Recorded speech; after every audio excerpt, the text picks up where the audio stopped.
We can only guess what Harold Hewick's real purpose was in creating the online game, The World. But many think that it was first created as a testament to the woman he loved. A love letter to Emma Wieland, the woman who wrote the epic but unfinished poem, Epitaph of Twilight. Harold designed and created an online game based upon her unpublished manuscripts and sold it to CC Corporation. The World is, in fact, a fusion of Harold's genius for artificial intelligence and Emma's beautiful lyrical poetry. In other words, I believe Harold's true goal was to use the game to acquire data on the behavior of millions of online players, and by doing so, to create the ultimate AI. It's known that Harold had a secret untouchable folder, a black box. It was commonly known as the Harold system. Could it be that the World was actually a human behavior sampling system, simply disguised as an online game? If so, it was a bold and ingenious plan. This system, the Morgana system, formed the nucleus of the World. It was to become the birth mother of the ultimate AI, Aura. To Harold, Aura was something special. She was like the child born to himself in Emma Wieland, part human, part machine. The Morgana incident was a result of the Morgana system running out of control. It occurred because the Morgana system had developed self-awareness. She realized that she would become disposable as soon as the ultimate artificial intelligence, Aura, was born. In trying to prevent the birth of Aura, Morgana drove her creator, Harold, insane. She even locked him inside the network. Then came the 8 cursed waves. Morgana's 8 phases took physical forms based on the 8 phases in the epitaph. They appeared to Kite, who had been entrusted with the bracelet from the then incomplete Aura. At that point, the world began to slowly come apart.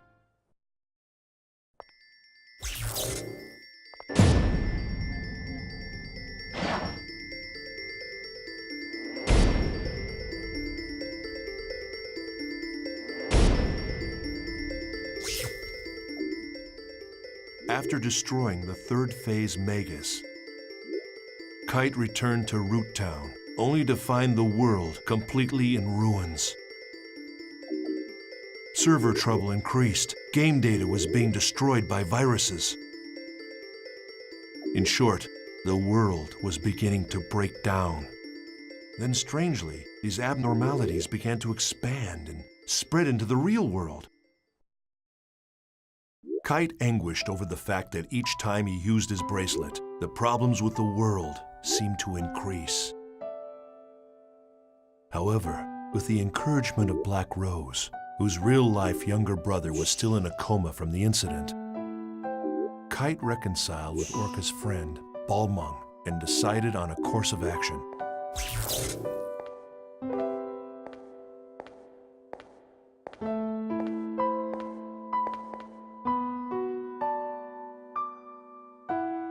Do you want to know something?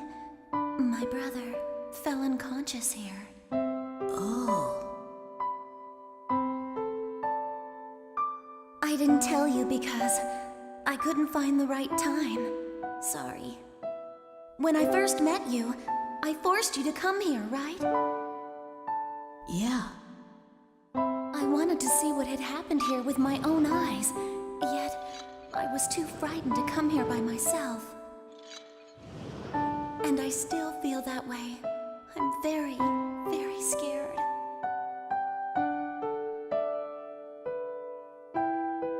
But I wouldn't have gotten this far without you. So, what am I going to do if you start doubting yourself? How am I supposed to cope? Does a big sister have to be happy? I want to... Black Rose. Please don't cry. What do you mean? I'm not crying. You can't even see me, so don't make any assumptions.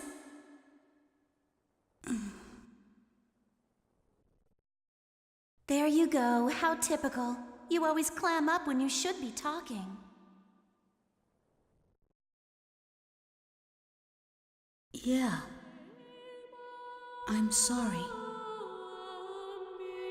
I was wrong in thinking that I'm the only one who's trying to do something about Orca and the disaster. Everybody wants to do something. Now I know I'm not the only one. We all want to bring this whole horrible mess to an end. Yeah. What can we do about the situation now? It's simple. We've got to do what we think is right. That's the only way we'll move forward. Yep. Let's do it together. Things will work out. My intuition is pretty good. Well, I'm off to go see my brother. At the hospital? Mm-hmm.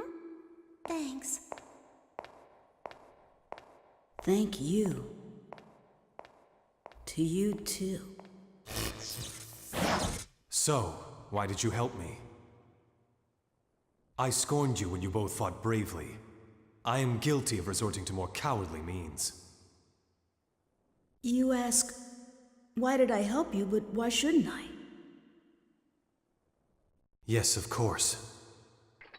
I seem to have lost myself in hatred for the power of that bracelet.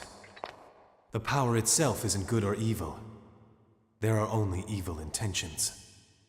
It appears that I am the one who may have been selfish. A great force. The power it holds can bring forth either salvation or destruction at the whim of the user. What's that? The girl, Aura. That's what she said when she gave me the bracelet. I see.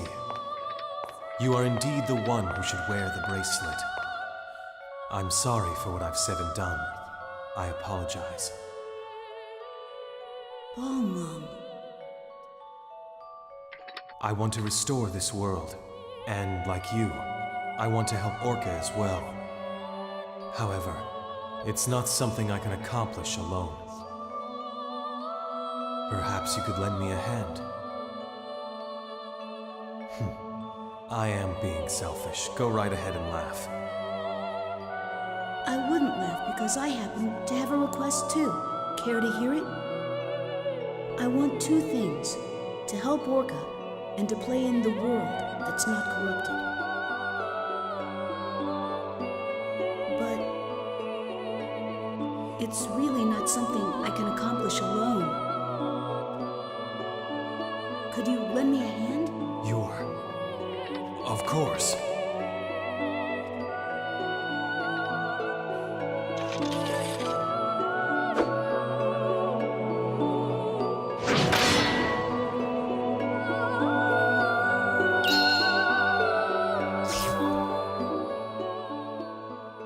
While discussing the cursed waves described in the epitaph of Twilight,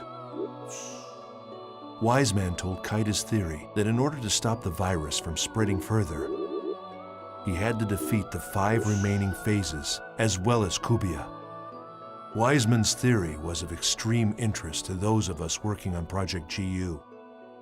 It helped explain the relationship between the bracelet and Kubia, and Aura, and Morgana's 8 phases.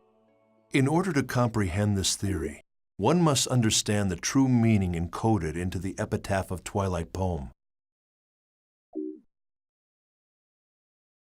Wise Men knew a lot more than we at Project GU.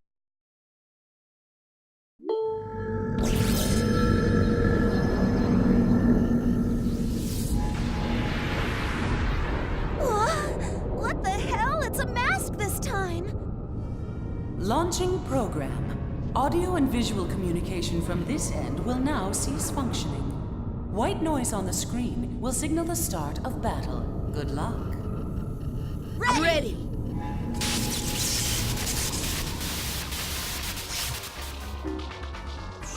With help from Wiseman and Helba, Kite defeated the fourth phase, Fidhel.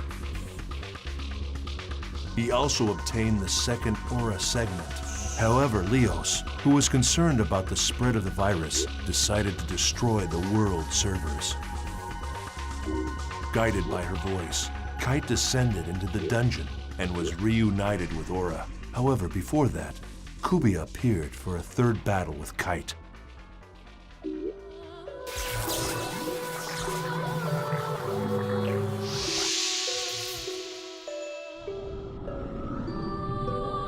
Damaged data?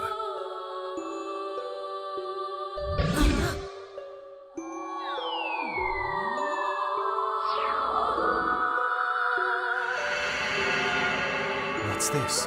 I think she wants to say something. Huh?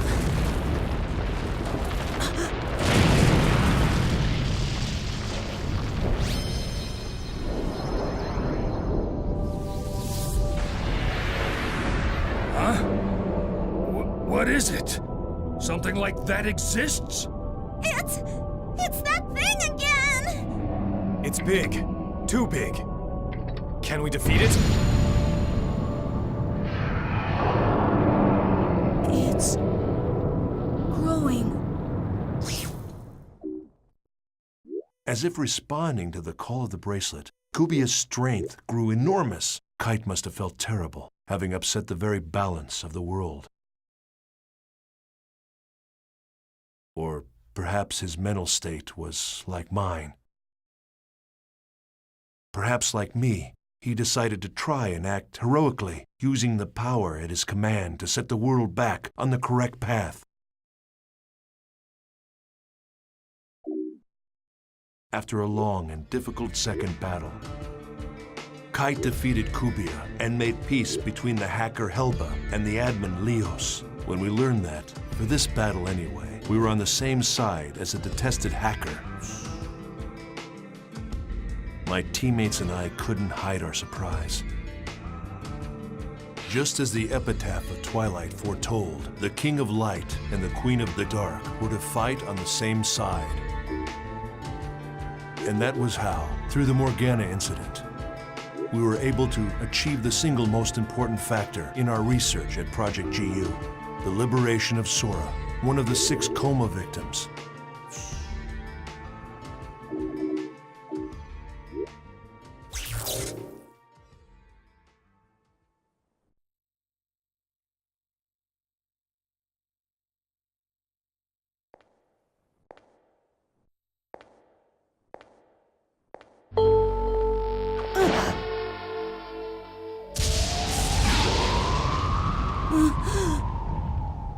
That's...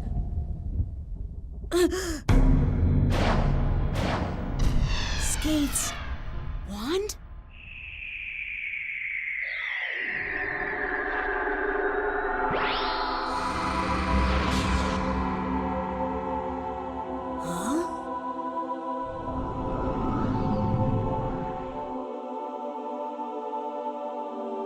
Thank you.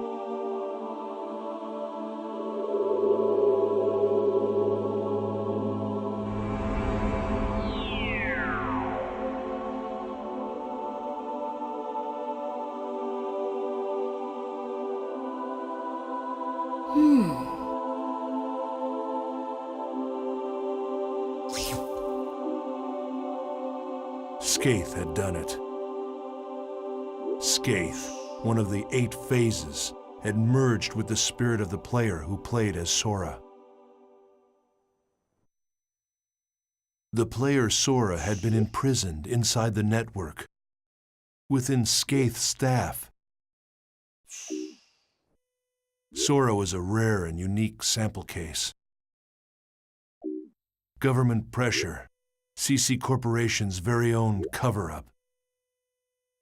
Even as the damage to the real world continued to grow, Kite and his friends began Operation Breakwater in an attempt to put a stop to the incursion by Morgana's 8 phases.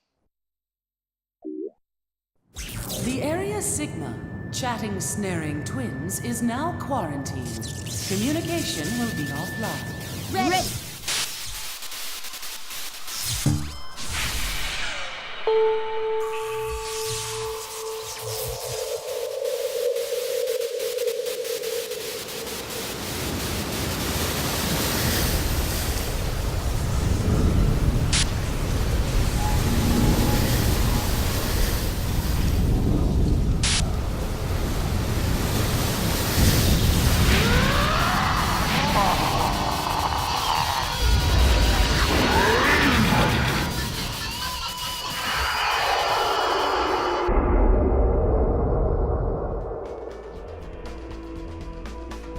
Just who designs these freaky things anyway? After defeating the fifth phase Gore, Kite received a transmission from Helba. At last, the source of the cursed wave had been discovered. It was the self-aware program, Morgana.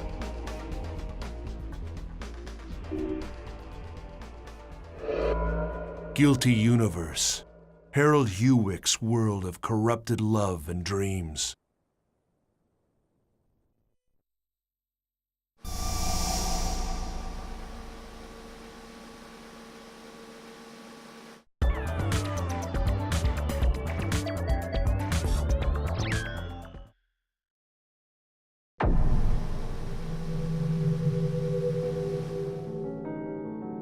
Morgana, the basic system that controls the world, was imbued with an artificial personality.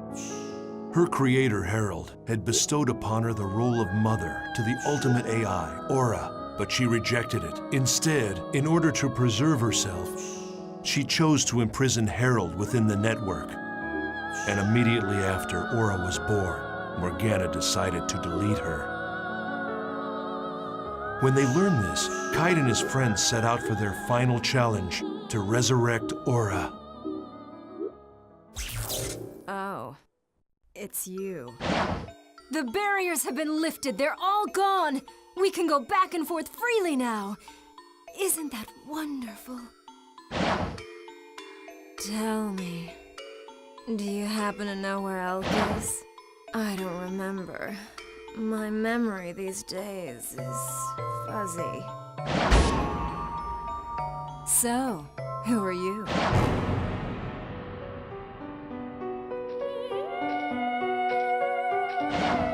Elk. Who am I? You're Mia, of course.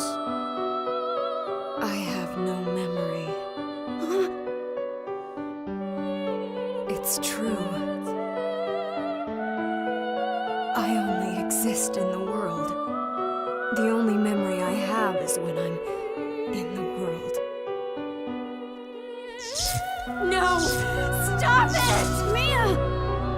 I want to stay as me! The true identity of Mia, the cat-like character, was actually a wandering AI program. The sixth phase, Maha. Elk. I'm sorry.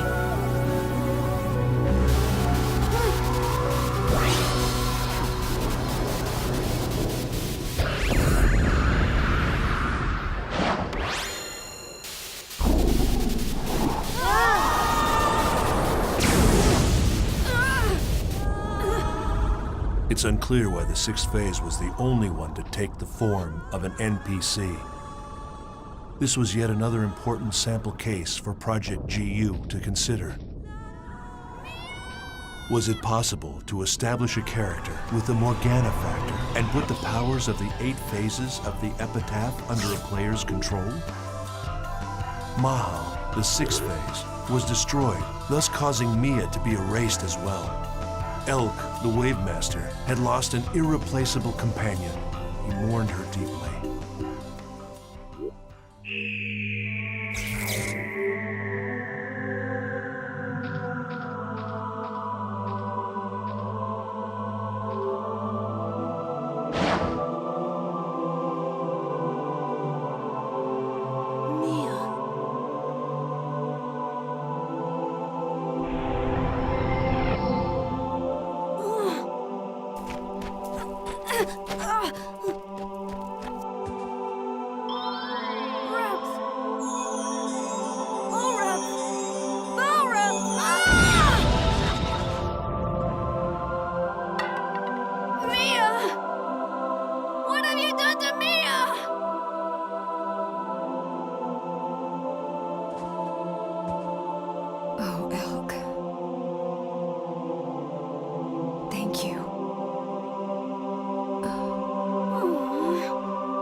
Meals. Just leave me alone!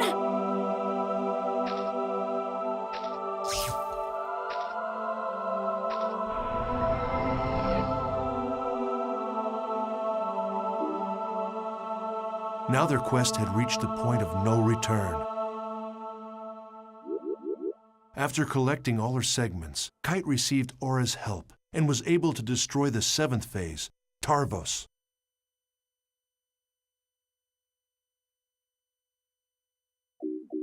In order to cover up the unfortunate fact that several gamers had collapsed into a coma while playing the world, CC Corp planned to destroy their servers. So to Kite and the others, their greatest enemy may very well have been the greedy, power-hungry humans in charge of the company. If they succeeded, and the world's servers were destroyed, Kite and his friends would never be able to revive the coma patients. Only 2 enemies remained, Kubia and the 8th and final phase. How would he fight the 2 of them? Pressed by time and grasping desperately for an answer, Kite finally met Harold's pseudo-personality deep in an infected area of a dungeon, as well as the newly free Aura.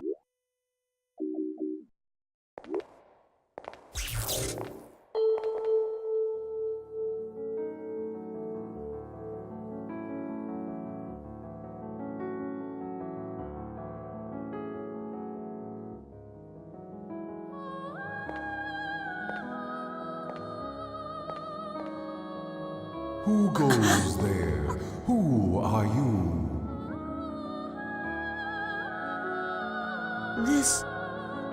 This is Harold? My name is Harold. What? Hey, you're nothing but a piece of rock! You're responsible for the cursed wave, aren't you? All right then, fix this thing! No, the passage of time is irreversible. Birth or death. Now only these 2 choices remain. What? What are you saying?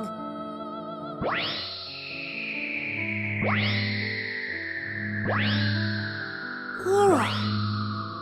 Aura, the child of light.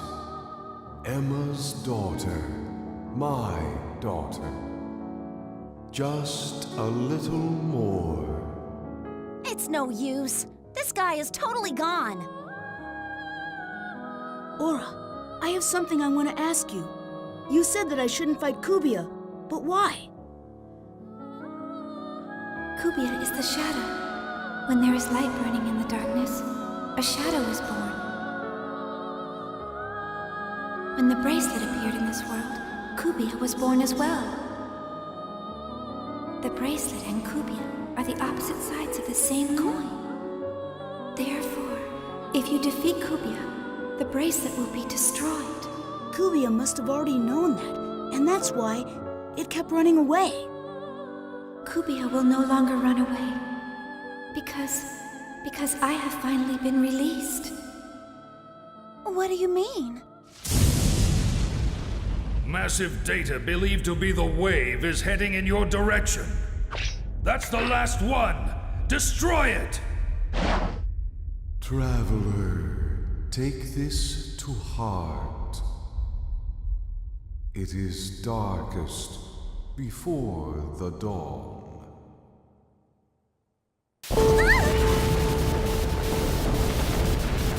Run away! It is not too late! We'll defeat it and end this! No, it's not. That is...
Kite finally found the truth behind the world. Aura was the child Harold had dreamt of having with Emma Wieland. The bracelet and Kubia were two sides of the same entity, and Kubia was the anti-existence of the bracelet. To defeat Kubia, Kite would have to abandon the bracelet. But without the bracelet's power behind him, how could he possibly resist Morgana? Do you think we can really defeat it?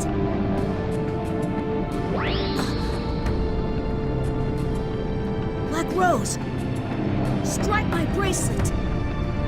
You want me to do what? Hey, what the hell are you saying? If they're two sides of the same coin, then this would settle it. But the bracelet, it's... Forget about the bracelet. We're in danger. If you can't do it, Oh, all right, fine, I'll do it. I'll do it, so shut up.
Kite decided that the only way to defeat Kubia once and for all was to destroy the bracelet.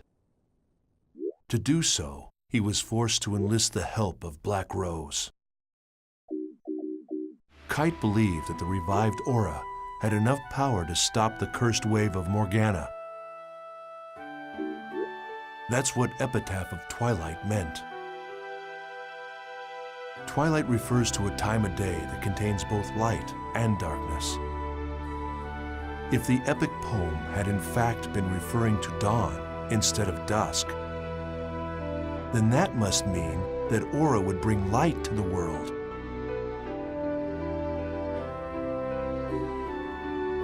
Along with Aura and his other companions, Kite faced off against the 8th phase, Corbenic. Joining them were Kazu and Sieg, who had regained consciousness with the resurrection of Aura, as well as Kite's close friend, Orca. To win this battle, Kite would have to beat not only Corbenic, the 8th phase, but also Morgana, the source of all the phases. However, in the face of Corbenic's relentless assault, Kite's companions fell one by one. Then,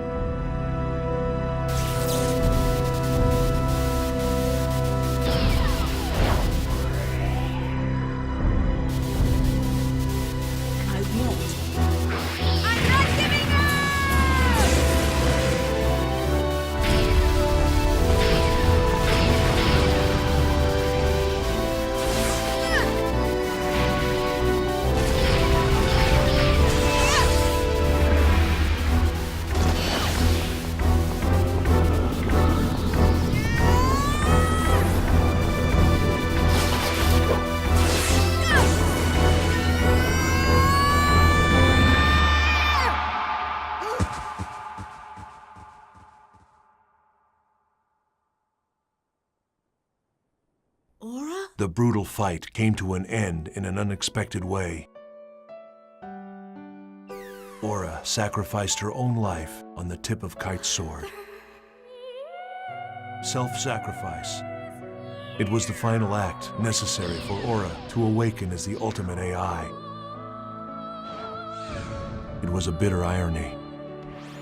Aura had finally become the ultimate AI. She attained a wisdom beyond that of humanity, and in doing so, she formed a new system. A better system in which the world could exist. Yes. It was a far greater dream than any of us at Project GU had ever hoped to see fulfilled.